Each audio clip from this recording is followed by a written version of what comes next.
Hoje é domingo, dia 15 de novembro, dia das eleições municipais.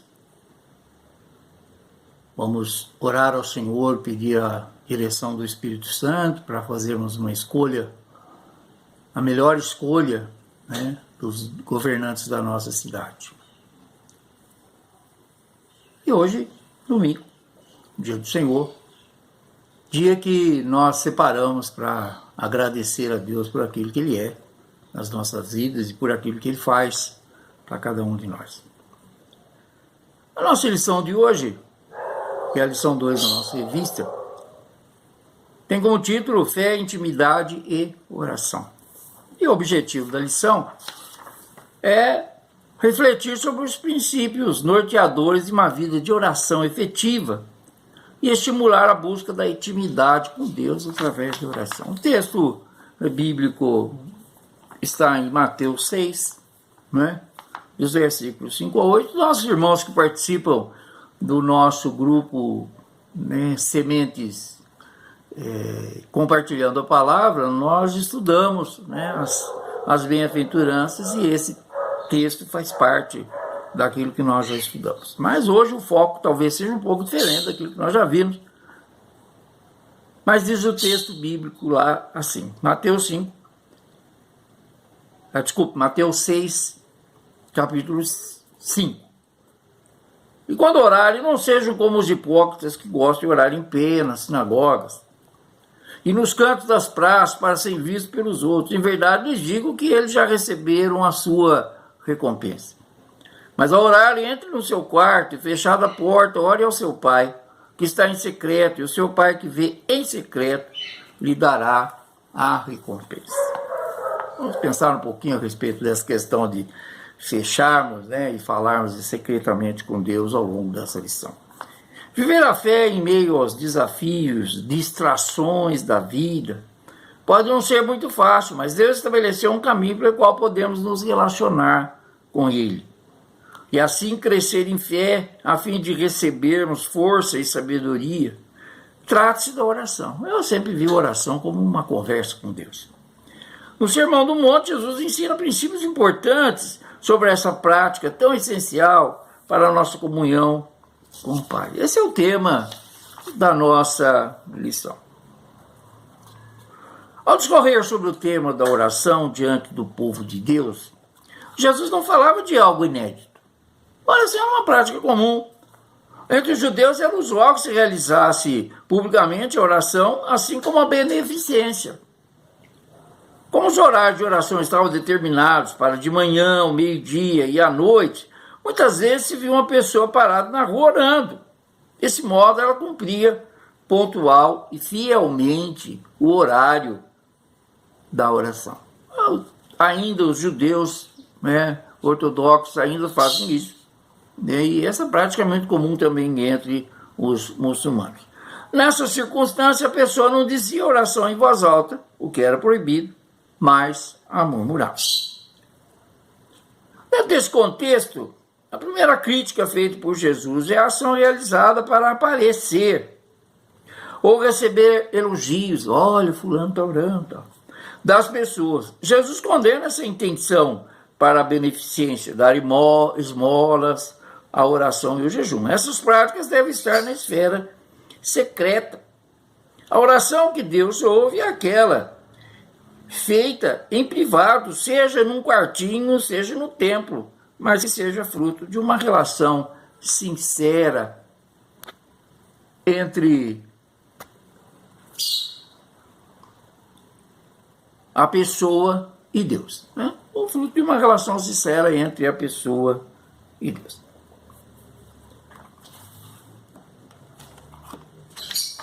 A oração é um tema importante no ministério de Jesus, vivenciado não somente pelo seu ensino, mas também pela sua prática. Se nós formos lá em Mateus capítulo 14, né, um pouquinho mais à frente do texto que nós estamos lendo, nós vamos ver que Jesus, né, em alguns momentos, 14, 13, ele se retirava para orar, né? Jesus, ouvindo isso, retirou-se dali no barco para um lugar deserto à parte. Ao saberem disso, as multidões vieram da cidade seguindo-o por terra. Logo a seguir, Jesus fez com que os seus discípulos entrassem no barco e fossem adiante dele para o outro lado, enquanto ele despedia a multidão. E tendo despedido as multidões, ele subiu ao monte a fim de orar sozinho. Então Jesus tinha essa prática de se recolher para as orações. Então, Jesus não só ensinou, mas ele também praticava aquilo que ele ensinava. Mas nós também devemos fazer isso, né? Aquilo que nós ensinamos, nós devemos praticar. Então, ainda a respeito disso, Marcos escreve: tendo se levantado de madrugada, quando ainda estava escuro, Jesus saiu e foi para um lugar deserto, e ali ele orava. Né? Ainda vamos encontrar isso lá em Lucas, capítulo 6. No chamado Sermão do Monte, Jesus fala da oração num contexto maior, alertando sobre o exercício da justiça, que não deve ser praticado para receber glória de pessoas ou chamar a atenção para si. Esse bloco de admoestações está em Mateus 6, do 1 ao 18. Não vamos ler o texto, porque vamos falar algumas partes dele ao longo da lição. E além da oração, Jesus analisa as práticas das obras do jejum e de dar esmolas. Essas três práticas constituíam para o israelita o tripé do verdadeiro culto a Deus. Então, o culto a Deus inclui a oração, fazer jejum e dar esmola. Através dessas obras, ele procurava cumprir e concretizar a justiça exigida por Deus. Jesus não afirma que essa justiça não tem valor. Né? Jesus não disse em nenhum momento que não era para a gente dar esmola, e nem que não era para a gente, né, ajudar as pessoas. Muito pelo contrário. Ele não afirma que a justiça não possui valor. As obras devem acontecer, mas não perante os homens, com o intuito, né, de ser vistos por ele. Não é verdade? Então, ele fala lá: evite praticar as suas obras de justiça diante dos outros para serem vistos por eles. Né? Porque sendo assim, vocês já não terão nenhuma recompensa junto ao Pai de vocês que está no céu. Jesus estava dizendo que a sua recompensa vai ser essa: o povo perceber que você está fazendo aquela obra. Fulano, é só isso. Não é? E quando orarem, não sejam como os hipócritas que gostam de orar de pé, em pé nas sinagogas, nos cantos das praças, para serem vistos pelos outros. Em verdade, lhes digo que eles já receberam sua recompensa. O que Jesus queria que não é a oração, não é a prática da oração, é a forma como isso é feito, não é? E ainda no versículo 16 diz: quando vocês jejuarem, não fiquem com uma aparência triste como os hipócritas, porque desfiguram o rosto, a fim de parecer aos outros que estão jejuando. Devem ser praticadas essas ações, né, a esmola, a oração e o jejum, em secreto, né? Ele fala lá no versículo: para que a sua esmola fique em secreto, e o seu pai que vem em secreto e dará recompensa.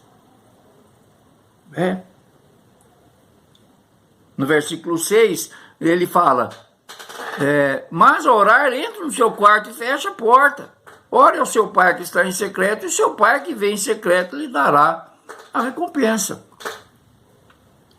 E ainda no versículo 18 ele diz: a fim de que não parecer aos outros que você está jejuando, e sim ao seu pai em secreto. E seu pai que vem em secreto lhe dará a recompensa. Especificamente sobre a oração, chamou a atenção os versículos 6 do 5 a 8, alguns aspectos importantes. A gente tira daí. A oração é uma expectativa de Deus. Não é? Nós lemos aqui, versículo 5. E quando orarem, não sejam como os... E quando orarem, né? Jesus disse: quando orardes, quer dizer, a prática de oração era para continuar. Mas quando vocês forem orar, significa, né, que vocês devem orar. Mas quando vocês forem orar, a palavra grega é otan, advérbio do tempo, indicando que a oração vai ou deve acontecer. A oração deve estar na esfera privada da vida. A palavra grega para quarto é tameion, e se refere a um aposento usado para guardar suprimentos, onde podiam ser guardadas também coisas de valor. Era um lugar reservado, íntimo, o único lugar da casa que podia ser trancado, e não tinha janelas. Portanto, duplamente apropriado para ilustrar o sentido do secreto pois ninguém pode entrar e nem olhar para dentro. Com a palavra da oração em local oculto, porém, Jesus jamais quis dizer aos seus discípulos, né, que somente poderiam orar num quartinho. Nós temos nas quartas-feiras agora, nós fazemos isso sozinhos, porque estamos fazendo pela internet as nossas reuniões de oração. Mas nós nos reunimos na igreja em tempos normais para orar, só para orar. Jesus não interditou a oração comunitária na sinagoga. Ele próprio costumava ir lá. O contraponto é valorizar aquilo que não é mostrado diante das pessoas. Não é feito para aparecer, se nós usarmos uma expressão que usaríamos hoje, né? Fulano está fazendo isso só para aparecer. Pois essa está sendo a prática das pessoas religiosas da época. Esse que é o problema. Eles faziam isso. Jesus está condenando a oração feita com vaidade, ostentação religiosas, ostentação, né? E falsidade. Orar não é repetir palavras sem significado. O versículo 7 fala isso. E orando não usem vãs repetições como gentios. Vãs repetições é uma das traduções de uma palavra aqui que eu não consigo ler aqui, tá? Que pode significar também tagarelar demais, orar de modo irrefletido ou irrelevante, dizer coisas ociosas. Parece provável que a palavra indica mais o falar sem sentido do que o falar repetitivo. Nosso Senhor mesmo repetiu a orar, né? Repetiu-se a orar. Temos lá em Mateus 26, né? Não vou nem pedir para você abrir, mas acompanhe comigo a leitura. Né? No capítulo 26, versículo 44, quando Jesus estava no Getsemane, e diz assim: deixando-os novamente, foi orar pela terceira vez, repetindo as mesmas palavras. Né? Então, não é o repetir a oração, é falar irrefletidamente, ficar fazendo vãs repetições. A ênfase deverá ser dada às vãs, antes que as repetições. Né? Então, palavras jogadas ao vento sem nenhum sentido. Né? Eu tenho o hábito, quase todo dia eu oro a oração de Jabes. Toda manhã, né? Estou ali fazendo café na cozinha, estou orando a oração de Jabes. Deus recompensa quem o busca em secreto, e Ele certamente sabe as nossas necessidades. Não é? Recompensar é a tradução para o verbo obodocei, que significa devolver o que se recebeu.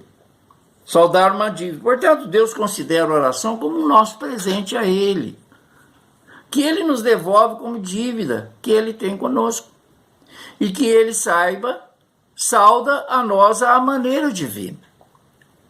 Não se trata de um prêmio, por assim dizer, mas uma resposta divina, a dedicação dada ao relacionamento com Ele, visto que a oração não é uma mera repetição de palavras, mas um diálogo com Deus. Eu sempre falo isso, orar é uma conversa com Deus, é um gesto de fé. Né? Considerando que Ele sabe o que precisamos, a oração declara a nossa confiança de que Ele é a fonte que supre todas as nossas necessidades, de qualquer ordem. Né? Estou falando que a gente tem que orar para votar? Faz parte, nós temos que orar para votar, sim. Quando queremos conhecer alguém, nos aproximamos da pessoa e procuramos saber mais sobre ela. Assim é com Deus. Ele nos criou para o relacionamento com Ele. E a oração é um meio mais poderoso para aprofundar esse relacionamento, para tornar esse relacionamento íntimo. Quanto mais a gente ora, mais íntimo a gente vai ficando de Deus, né?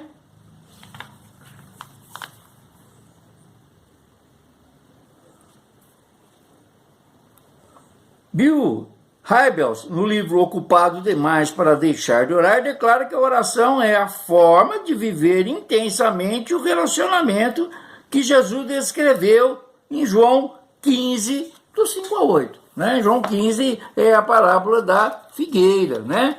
Jesus fala a respeito de permanecer no Pai, né? Então, vamos ver aqui rapidamente, né?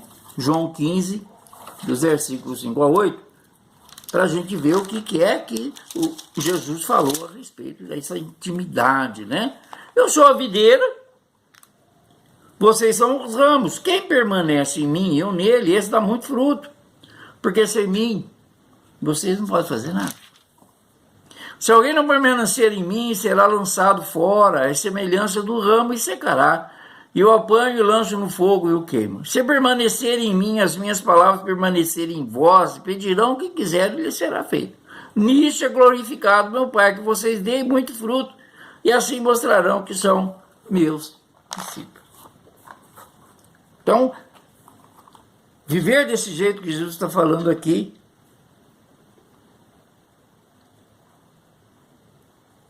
é viver intensamente uma vida de oração. Podemos dizer, então, que a oração é um combustível. Ah, verdade. É um combustível da nossa vida cristã. Né? É o combustível da igreja, é o combustível dos nossos trabalhos missionários. Né? O que fortalece é a oração. É o combustível para manter a nossa vida espiritual. Ela nos aproxima de Deus, nos proporciona suas bênçãos como resposta e alimenta a nossa fé. Jesus mostrou a importância da oração privada quando nos retiramos para estar a sós com Ele. O aposento citado é um modelo de lugar para isso, onde podemos estar a sós, sem interrupção, no intervalo de tempo em que não tenhamos nada mais para fazer do que nos dedicar ao diálogo com Deus. Né? Não vamos começar a orar, parar, ver uma mensagem do celular. Não. Para tudo, desliga tudo, né? Senta. É 5 minutos que você tem? Tenha 5 minutos de comunhão com Deus, né? Não de distrações e divagações para outras coisas. Eu estou falando disso porque às vezes eu faço esse tipo de coisa, né? Essa oração não anula a oração pública e nem o exercício da oração constante, conforme orientou Paulo na primeira carta aos Tessalonicenses, um texto que nós conhecemos bem: orai sem cessar. Esse exercício da oração constante é possível pela convicção da presença de Deus conosco em todo tempo e lugar. Nesse sentido, orar sem cessar é envolver o Senhor em todos os nossos assuntos e afazeres e nas nossas decisões. A eleição é uma situação dessa. Ah, mas eu posso orar ao Senhor para ter a direção, para escolher o meu candidato? Não, só pode como deve. Né? O nosso irmão Sérgio Fratassi, ele tem uma autoelétrica e ele, testemunhando um dia, diz que às vezes a pessoa chega lá, traz o carro para arrumar e ele fuça para cá, fuça para lá, mexe aqui, mexe lá e não consegue achar o defeito. Ele larga o carro lá, entra no escritório e pede para Jesus mostrar para ele onde está o problema do carro do freguês, do cliente dele. Então é colocar Deus, né, através da oração, nas nossas atividades do dia a dia, de trabalho, de relacionamento, né? E especialmente nas coisas relacionadas à obra de Deus. Como meio para desenvolver um relacionamento, e por que não dizer uma amizade com Deus, a oração tem de ultrapassar o nível das petições e das repetições vazias. Não é que não podemos usar orações prontas e modelo de oração. Jesus ensinou a gente a orar, né? Não há problema nenhum, você pode orar o Pai Nosso todo dia. Mas ao orar, quer espontaneamente ou seguindo um modelo, nós precisamos voltar o nosso pensamento a Deus com sinceridade. O pastor Alexandre Buyol, no seu livro Conhecer Jesus é Tudo, ele conta a história do filho dele, que quando chegava no dia dele fazer a oração pelo almoço, ele falava assim: muito obrigado, Senhor, pela nossa refeição, menos por essas coisas verdinhas. O menino não gostava de verdura. Então ele estava sendo honesto com o Senhor. Né? Eu agradeço por tudo, menos por aquilo que eu não gosto. Né? Então nós temos que nos voltar a Deus com sinceridade.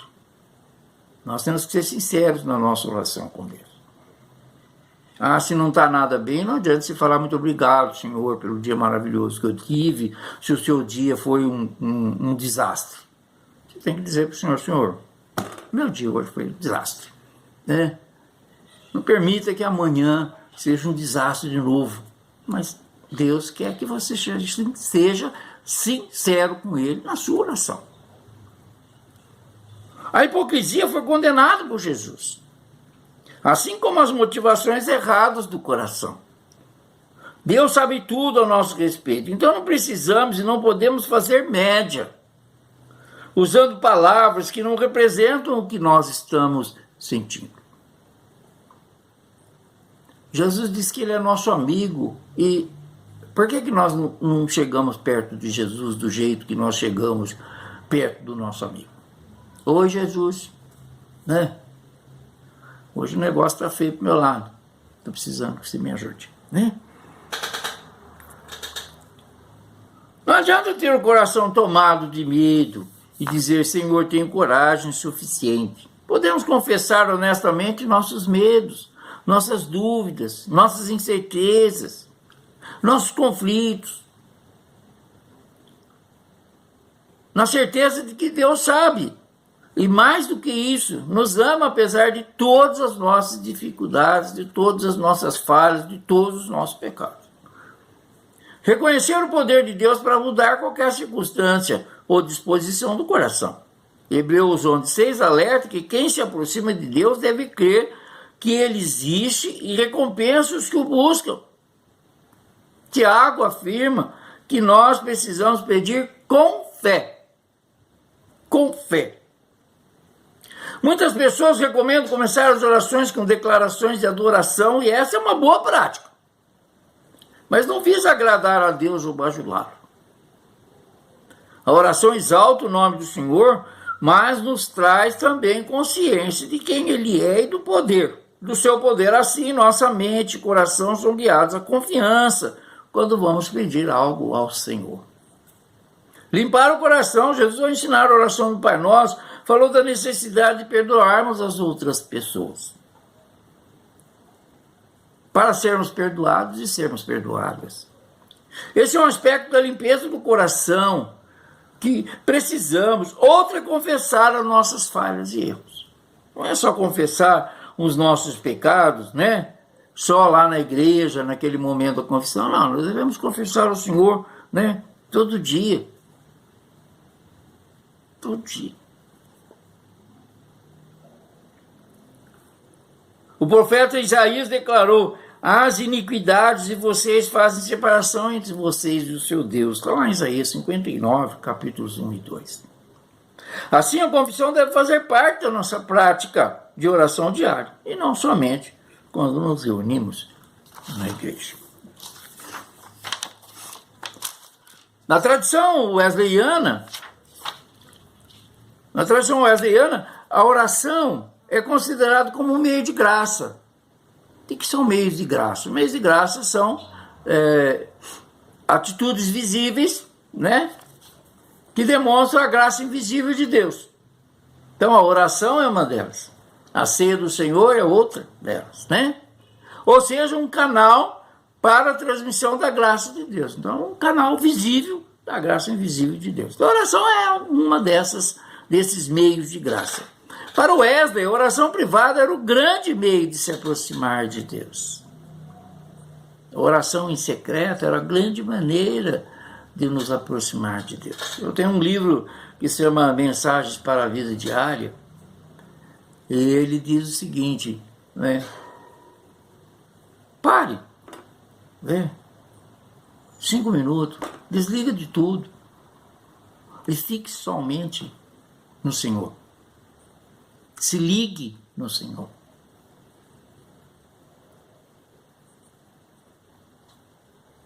Além disso, ele destacava a oração como um meio fundamental para moldar o nosso caráter cristão.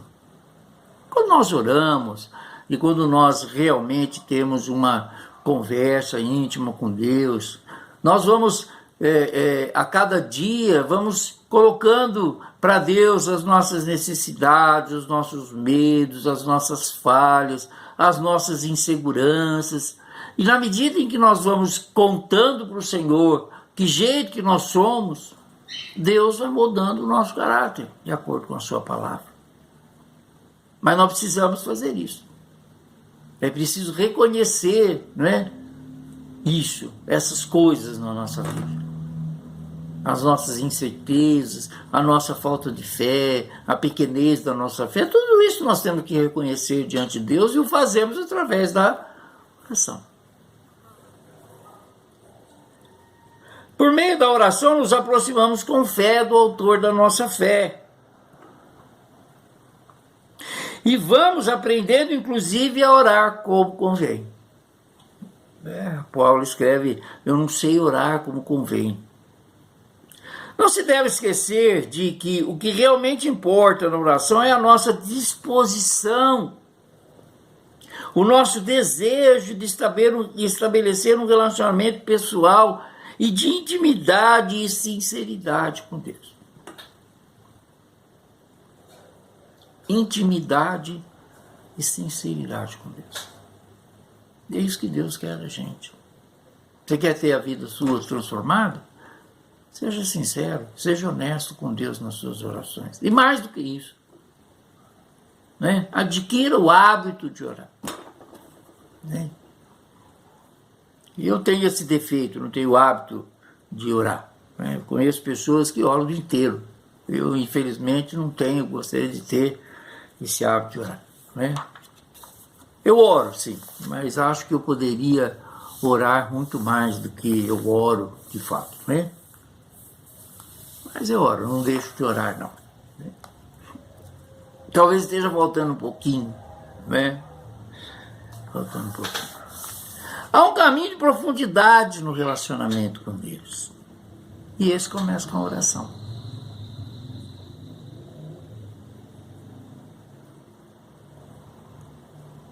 Orar ajuda a nos situarmos diante de Deus e das circunstâncias, e isso fortalece a nossa fé. Manter uma vida de oração exige disposição e disciplina. É o que está faltando para mim. Disciplina. Não é disposição, é disciplina mesmo. Né?